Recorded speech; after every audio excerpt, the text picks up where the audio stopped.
After the Roe versus Wade leak, one man has become somewhat of a superhero in the argument. The self-proclaimed pro-life Spiderman climbs buildings to draw attention to people he says should be in jail. NTD's Jason Blair spoke to the climber after scaling a building in San Francisco. Mason Deschamps is not only a climber, but also a pro-life activist who surprised onlookers on Tuesday morning when he climbed the second tallest building in California. After the news broke about Dr. Cesar Santangelo, that's what really sparked all of this. I've been wanting to climb the Salesforce Tower for a while. I've been looking at buildings in New York and whatnot, but when that happened, I was like, okay, they're not investigating this. That is absolutely insane. Like, if I can do anything, I have to do it now. Dr. Santangelo is a late-term abortion doctor in Washington, D.C., and has been under fire from pro-life groups. Some accuse him of performing illegal live abortions. I want to see this man in jail. He's an abortionist in D.C., and the D.C. police refuse to investigate him. Pro-life activists have recovered bodies that appear to be very, very late term, if not illegally aborted outside of the womb, which is, just outright murdering babies. Deschamps says his main goals are to raise awareness about Dr. Santangelo, as well as raise money for charity organizations. He says the timing with the leak suggesting the Supreme Court will overturn Roe versus Wade was not planned. But it was crazy how that sort of helps the spread of my message too, and I couldn't believe it. I was very surprised. Deschamps says that one of the reasons he chose the Salesforce Tower was because it had ledges to rest on every 10 feet. One of the things that appealed to me when I was looking into buildings that I could climb is that the Salesforce Tower had a lot of rests, right? Because when you're climbing, you want to be able to stop and shake out or calm yourself if you're feeling overwhelmed. And I could do that every 10 feet on the Salesforce Tower. And so when I was climbing, I wasn't actually thinking about climbing a 1,000-foot building. I said, all I got to do is climb 10 feet at a time. He said one thing he regretted was not bringing any water, but he enjoyed seeing all of the people inside the building while he was climbing. I could see everyone through the glass. And so they were on the inside filming me. The climber says, though, that the police were waiting for him when he arrived at the top. Because I broke the law and I used up their resources, and I feel bad for that. But they were so defunded that they had to debate whether or not it was worth bringing me in. Deschamps was eventually taken in and released about 2 hours later with 2 misdemeanors. One was for trespassing and one for resisting arrest for not complying when police told him to stop climbing. Half of my family is mad. The other half thinks it's really cool. I have probably gotten 1,000 death threats from people. And, like actual death threats. And then you got people who are just like jump, jump off. And I just think that's stupid.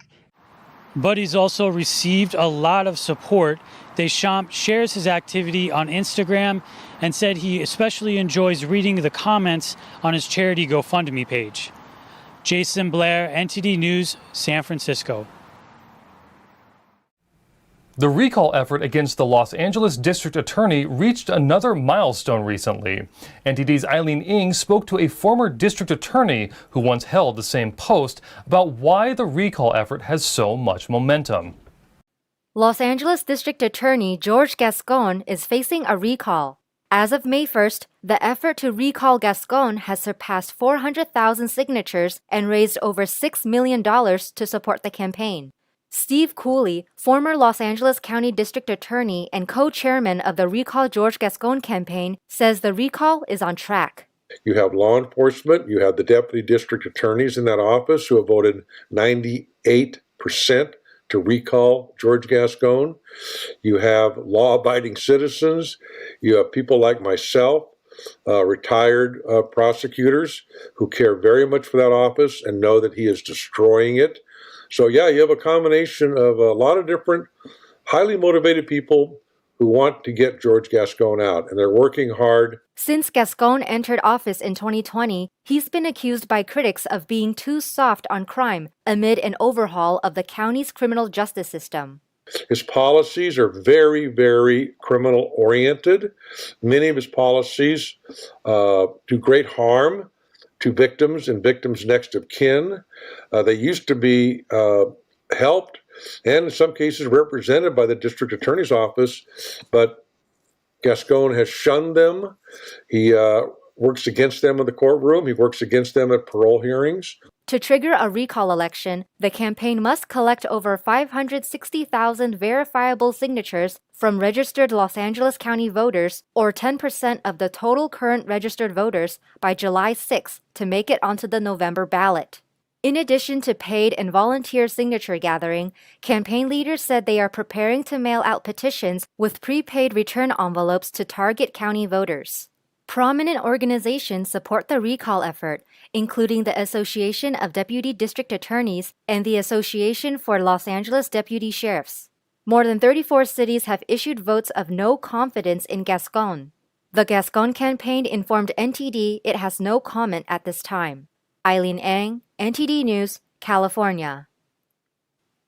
In another step in the ongoing battle over the internet, multiple telecommunication companies agreed to drop their efforts in stopping California's net neutrality law.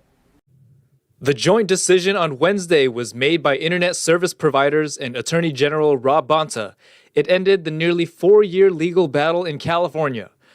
Bonta said now the case is finally over. Following multiple defeats in court, internet service providers have abandoned this effort to block enforcement of California's net neutrality law.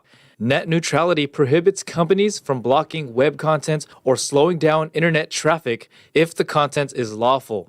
Internet service providers said broadband providers are united in support of an open internet, but that the current laws are outdated and discourage investment. They plan to work with Congress and the FCC to develop a federal approach. Amazon is going to be hiring thousands of people in Southern California. Here's a look at what positions are opening and where they'll be hiring. Online retail giant Amazon announced on Tuesday its plan to add 2,500 jobs in Southern California. The expansion includes more than 1,000 in Santa Monica, 800 in Irvine, and over 700 in San Diego. Holly Sullivan, the company's vice president of worldwide economic development, said these new jobs include roles building cloud infrastructure, improving the Alexa experience, and designing cutting-edge video games. Besides technical roles, Amazon is also looking to fill corporate positions in human resources, finance, IT, and more. Sullivan said that Amazon is offering career opportunities to all Californians. Irvine Mayor Farah Khan welcomes Amazon's move to bring more jobs to the city. Khan said in a statement, Amazon's expansion of its tech hub in Irvine is a testament to the fantastic talent pool and high-quality life our city has to offer. To accommodate the expansion, Amazon has signed leases in all 3 cities and expects to move in starting later this year to mid-2023.